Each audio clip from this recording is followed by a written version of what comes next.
Coucou tout le monde, aujourd'hui je voudrais vous parler des intolérances alimentaires, comme j'en ai déjà parlé précédemment dans d'autres vidéos. Donc je continue mon essai sur moi-même, donc mon propre enquête que je mène pour détecter telle ou telle intolérance à tel ou tel aliment. Donc là, comme je vous l'ai déjà présenté, mon cahier que je tiens. Donc là, je continue de marquer tout ce que j'ai mangé en feutre jaune. Là, j'ai souligné. Donc ce sont des produits probables qui me font des effets gênants que je note ici avec des petits croix.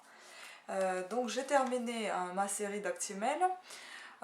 J'ai plus d'Actimel à la maison. Il me reste encore le lait fermenté, à voir ce que ça me donne comme effet indésirable. Mais en tout cas, l'Actimel, j'ai déjà détecté quelques petits soucis que je voudrais éviter. Donc je n'achèterai plus pendant un certain moment pour voir comment je me comporte. Mais c'est vrai que souvent j'ai envie d'en prendre.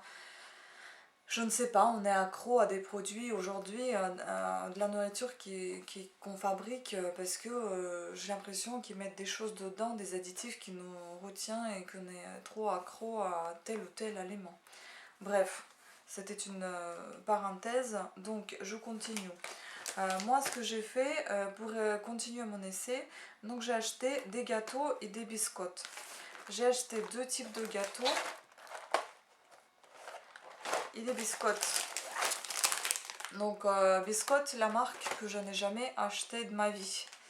Je ne sais même pas si c'est une marque italienne ou si c'est une marque allemande parce que la marque ça s'appelle Cher, on dirait, si je l'ai bien. Mais c'est marqué Prodotto in Italia, donc fait en Italie. Donc je ne sais pas. Peut-être que c'est juste fabriqué en Italie pour une marque allemande, ça j'en ai aucune idée.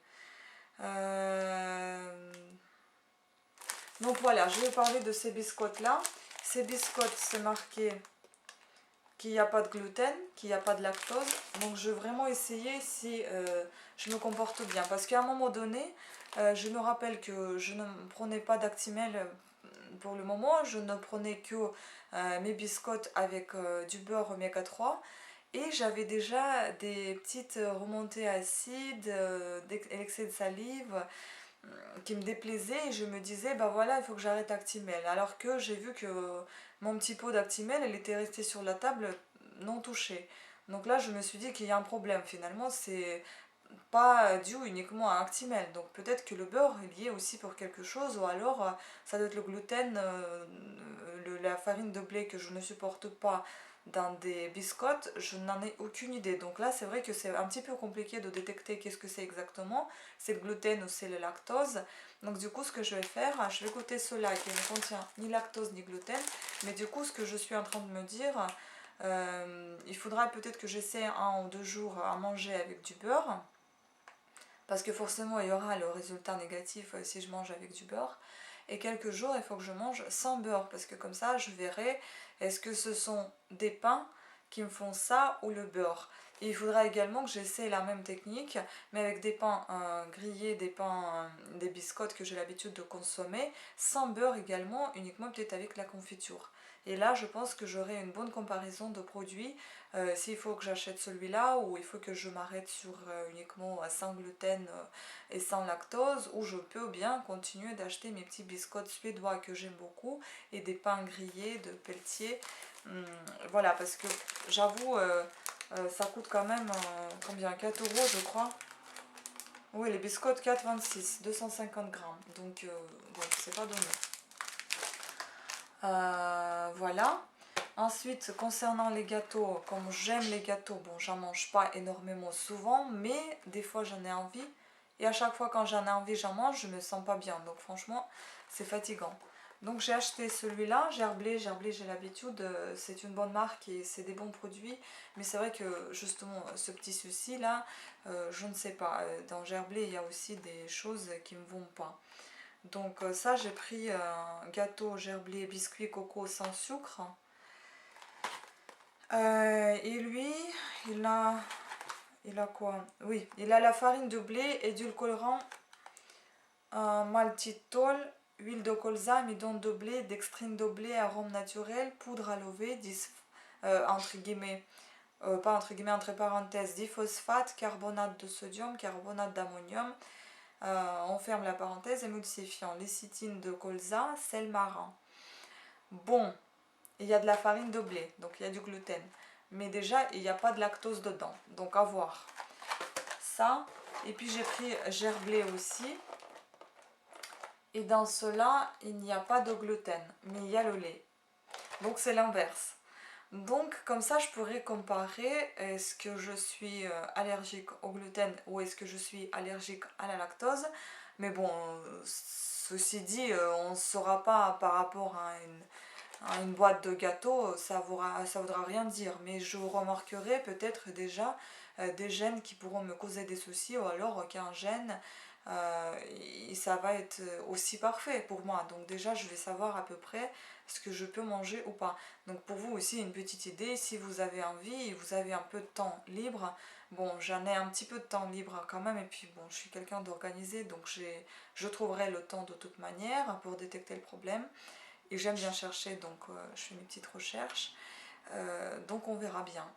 Et ce gâteau-là, c'est des palets pur beurre sans gluten. Donc là, vous avez la farine de riz et pas la farine de blé, donc bien. Du beurre, par contre, ça peut fausser le résultat. Hein. C'est un peu quelque sorte, c'est laitier quand même, donc c'est en quelque sorte de la lactose aussi. Bon, sucre, œuf, sirop de glucose, amidon de maïs, épaississant, gomme, goire, poudre à lever, disphosphate et carbonate de sodium, arôme. Donc vous voyez, c'est comme quoi que c'est très difficile de trouver quelque chose qui ne contient mais absolument pas de lactose, mais absolument pas de gluten. Bon, peut-être que les biscottes, mais évidemment c'est du pain. Et pour ces gâteaux, donc celui-là, écoutez, 3,55 et celui-ci 2,50. Bon, c'est assez élevé quand même. Et puis la dernière chose, j'ai également acheté le livre de Sylvain Duval. Livre basé sur des documents, donc je ne l'ai pas encore lu, mais j'ai envie de le lire. C'est un guide en fait, le guide des aliments. Donc qui parle de santé, alimentation, des idées reçues, le guide qui démêle le vrai de faux. Donc ça me paraît assez intéressant. Éditeur Cherche Midi. Ça se présente comme ça. Vous avez des petits chapitres qui parlent de tel ou tel aliment et ils expliquent un petit peu, pas l'étymologie, mais la composition de l'aliment, ça c'est bien fait sur la santé ou le contraire. Et puis ensuite, ça parle, est-ce que c'est vrai ou est-ce que c'est pas vrai. Même par exemple, ils parlent de coupe-faim, est-ce que c'est vrai, des petites choses comme ça ou pas. Est-ce que par exemple le fruit de mer est une bonne source de protéines et de l'olégulement? Oui, ils expliquent pourquoi. En fait, c'est dans l'ordre alphabétique. Là, par exemple, œufs, de nombreuses idées reçues. Les œufs donnent du cholestérol. Non. Et là, vous avez l'explication. Consommer des aliments contenant du cholestérol ou de graisse ne modifie vraiment pas le cholestérol sanguin, ou alors temporairement et à une échelle négligeable. De plus, avoir du cholestérol sanguin n'est pas un problème en soi. Voire LDL. Donc en fait, c'est quand vous faites la prise de sang, vous avez LDL et HDL, qui s'appellent un mauvais cholestérol et un bon cholestérol. Donc je pense qu'il m'envoie vers LDL pour justement définir est-ce un bon ou est-ce un mauvais. Mais je pense que ça, celui-là, c'est un bon. Voilà, donc en fait, il faut consulter tout ça. Et vous avez des petits tableaux aussi qui vous indiquent des protéines, des glucides, des lipides en milligrammes, combien vous avez un pourcentage dans chaque produit, dans chaque aliment. Et par exemple, une algue qui est plus riche en vitamine C que l'orange. Là, ils disent oui, ils expliquent pourquoi. Là, vous avez des viandes, des poissons, valeur lipidique pour 100 grammes. Donc, c'est assez intéressant. Ça, je vais en parler, je pense, sûrement dans des vidéos prochaines à venir. je pense que ça pourra vous intéresser et peut-être que ça vous évitera de l'acheter ou au contraire, vous voudriez acheter ce livre et voir ce qu'il y a dedans. Mais sinon, moi, je vais essayer de vous en parler un petit peu plus en profondeur pour que vous puissiez savoir si ce bouquin est utile pour vous ou pas. Mais en tout cas, je pense qu'il l'est quand même pour moi, parce que j'aime beaucoup toutes ces petites choses qui parlent des aliments, qui parlent de la vie saine. Voilà. Donc, pour aujourd'hui, c'est tout. C'est tout ce que je voulais dire et je vais continuer de noter mes résultats, les évaluations et je vais vous tenir au courant de tout ce qui se passe et puis à la fin de toute mon enquête, mais je pense que ça durera quand même un bon mois ou voire 2 mois, si ce n'est pas plus, pour détecter ce problème. J'irai également voir mon gastrologue pour lui demander de nouveaux examens à effectuer concernant mon gastrite. Et je vais peut-être lui poser la question s'il y a une possibilité de faire des tests de la prise de sang aux intolérances à lactose et gluten. Et je vous tiendrai également au courant parce que ça peut être intéressant pour n'importe qui sera intéressé par ce sujet. Et évidemment, dans 1 ou 2 mois, le rendez-vous obligatoire pour vous faire le bilan de tout ce que je fais et voir qu'est-ce que ça donne et est-ce que vraiment ma vie s'est améliorée, est-ce que je suis moins fatiguée, est-ce que j'ai moins de soucis de gêne que je marque dans mon cahier ou est-ce que j'en ai plus du tout qui sont peut-être disparus grâce à l'exclusion de tel ou tel aliment.